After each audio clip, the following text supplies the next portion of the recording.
Assalamualaikum warahmatullahi wabarakatuh.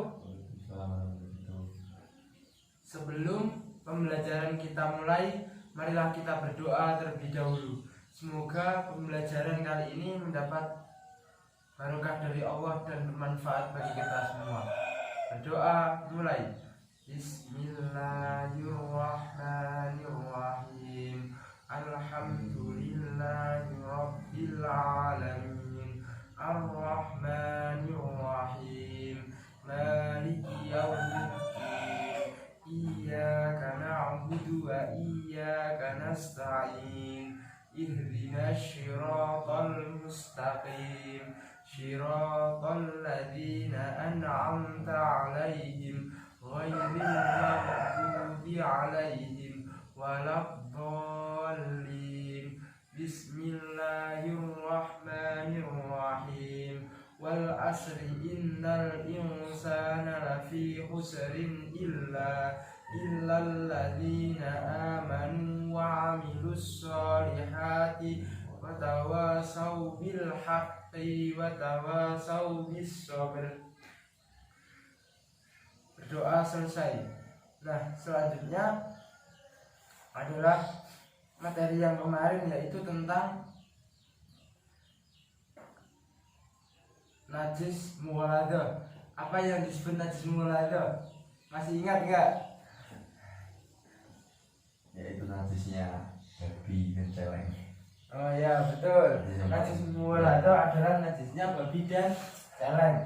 Dan selanjutnya saya akan menjelaskan tentang sholat duha. Nah, materi selanjutnya adalah tentang sholat duha. Sholat duha adalah sholat sunnah yang dilakukan pada waktu duha atau sekitar jam 7 sampai jam 12. Terus, sudah tahu niatnya sholat duha? Ya, diperjelas lagi. Niat sholat duha adalah usolli sunata duha rok'ataini mustaqbilan kiblati adaan makmuman lillahi ta'ala. Itu adalah salah satu, itu adalah niat dari sholat duha. Terus syarat sah sholat duha. Syarat sah sholat duha adalah satu, ketika sholat harus menutup aurat. Yang kedua adalah menghadap kiblat. Yang ketiga adalah suci dari hadas besar dan hadas kecil. Terus yang selanjutnya adalah dilaksanakan pada waktu duha. Jadi kalau 4 syarat itu tidak dilakukan, otomatis dalam pelaksanaan sholat duha pun itu tidak sah. Karena satu, tadi yang Bapak jelaskan adalah satu harus menutup aurat. Terus yang kedua adalah menghadap kiblat. Terus yang ketiga adalah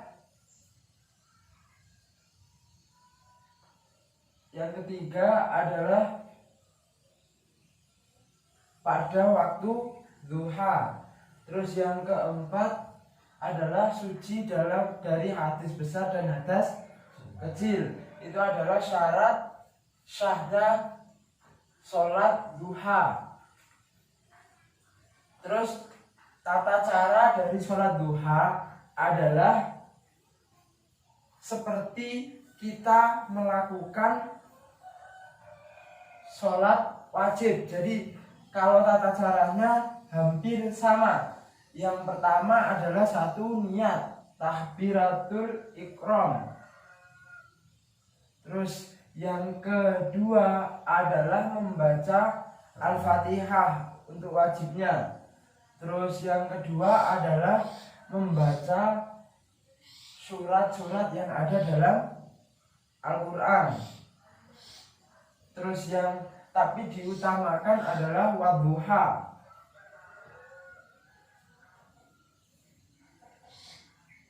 Atau wasamsi wa duha.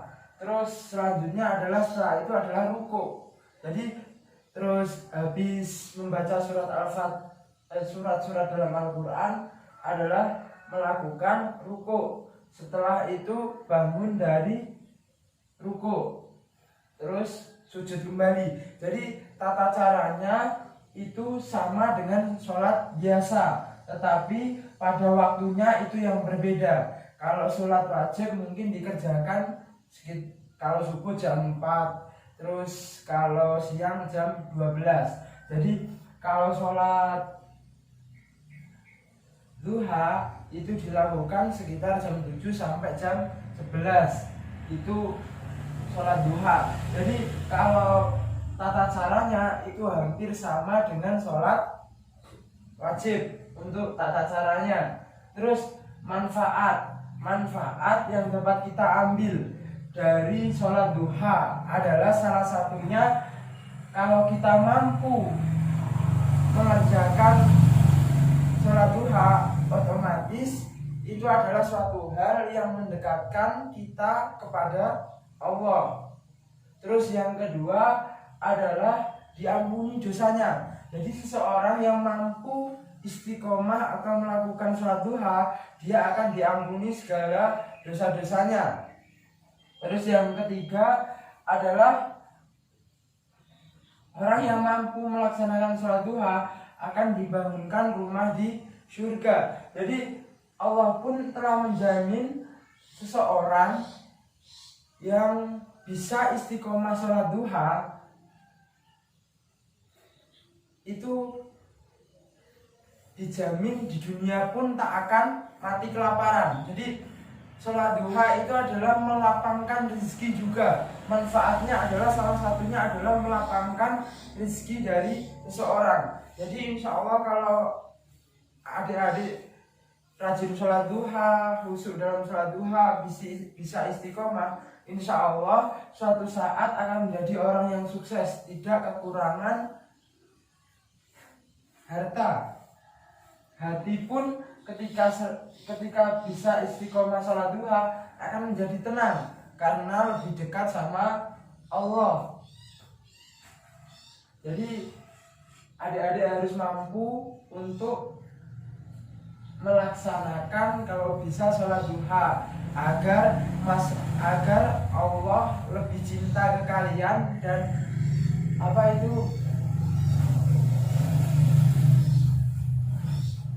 menjadi orang-orang yang bertakwa kepada Allah, karena itu adalah salah satu yang dianjurkan oleh Nabi kita Nabi Muhammad, bahwasanya sholat duha itu penting.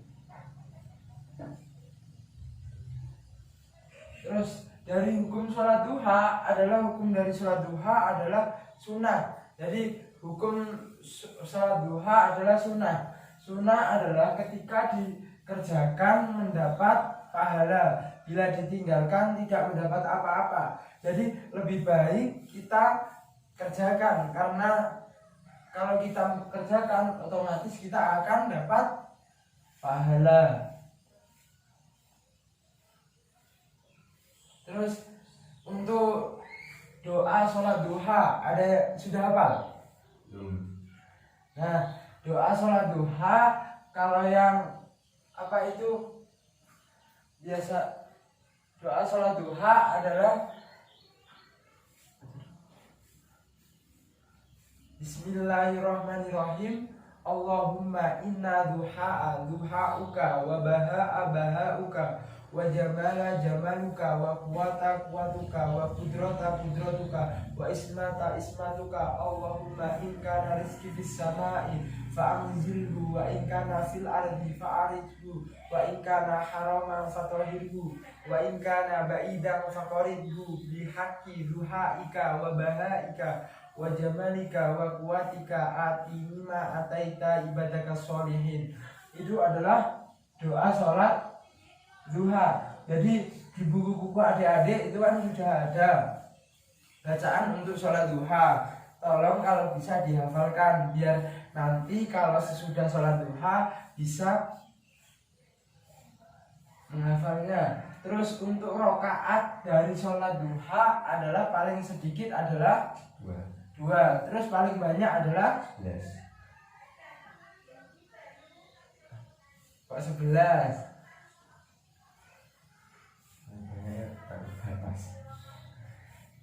Paling banyak itu 12 untuk sholat duha. Tapi biasanya yang sering dilakukan adalah 4. Kalau nggak 4 biasanya 2. Itu yang biasanya sering dilakukan. Terus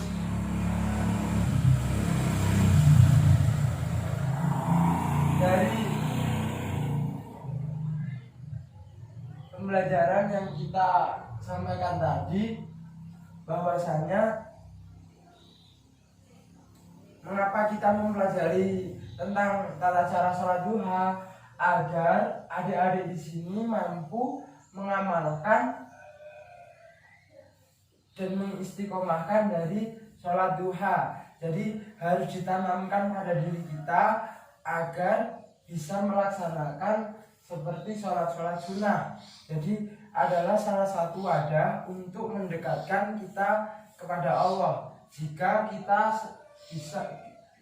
kita bisa melakukan sholat istiqomah dengan baik. Jadi ada untuk tata caranya, ada syarat sahnya, terus manfaat itu harus kita telaah. Kalau kita mampu menelaah syarat sahnya sholat, terus tata caranya bagaimana, terus manfaat yang dapat kita ambil itu bagaimana, otomatis kalau kita bisa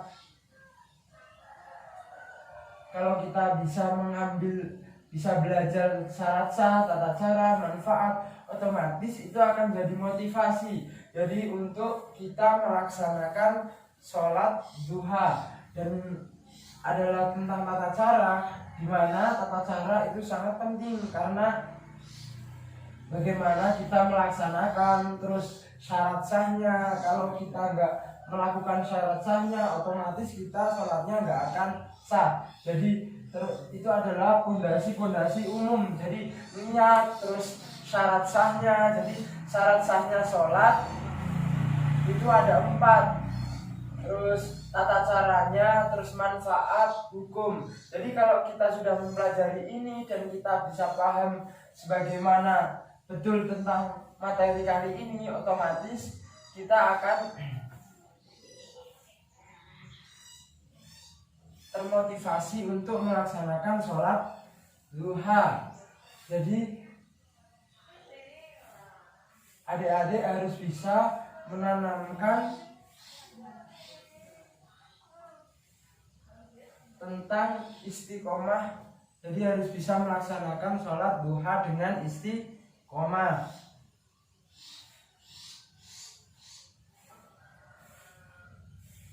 Ada yang ditanyakan? Ya.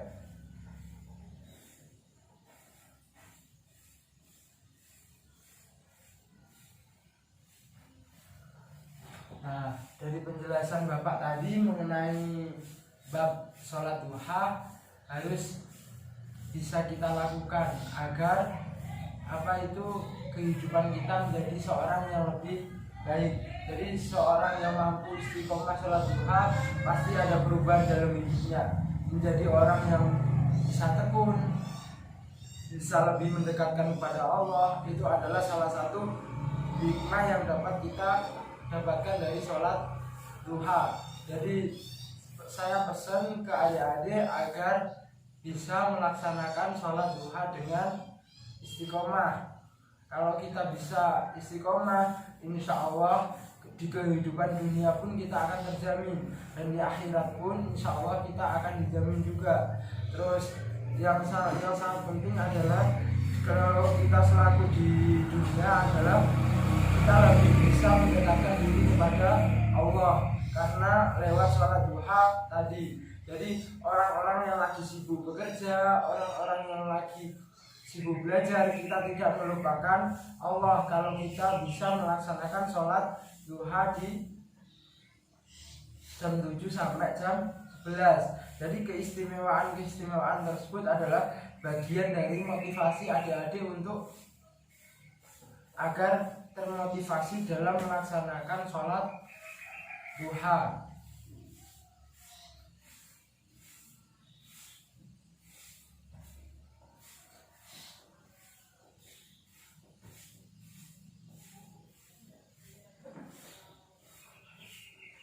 Terus untuk mengetes kemampuan adik-adik, jadi seberapa paham, saya akan memberikan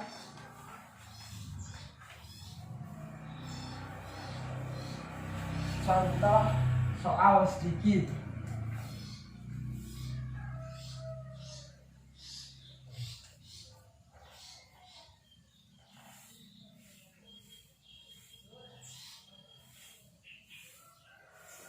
Jadi ada 2 soal untuk yang akan diselesaikan.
Kolom soal itu diisi.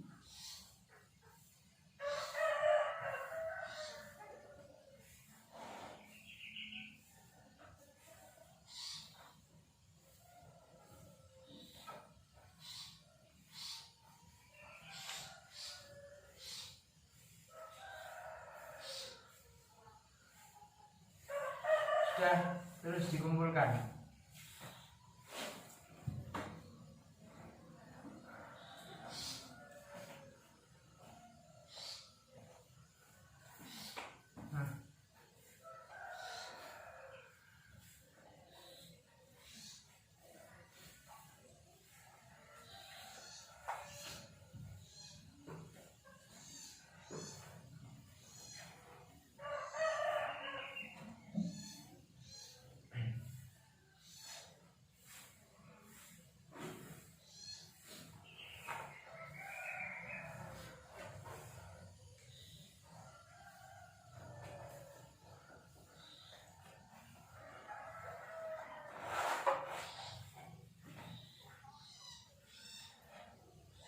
Oke, terima kasih.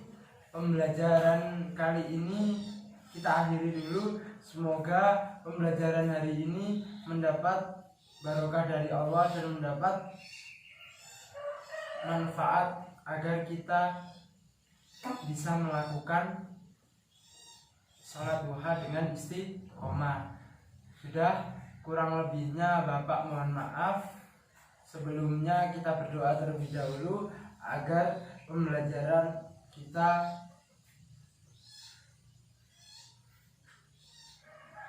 barokah. Berdoa mulai. Wal asri bismillahirrahmanirrahim. Wal asri innal insana lafi khusrin illal ladzina amanu wa amilus solihati wa tawasaw bil haqqi wa tawasaw bis sabr. Rabbana atina fid dunya hasanah wa fil akhirati hasanah wa qina adzabannar. Amin ya rabbal alamin.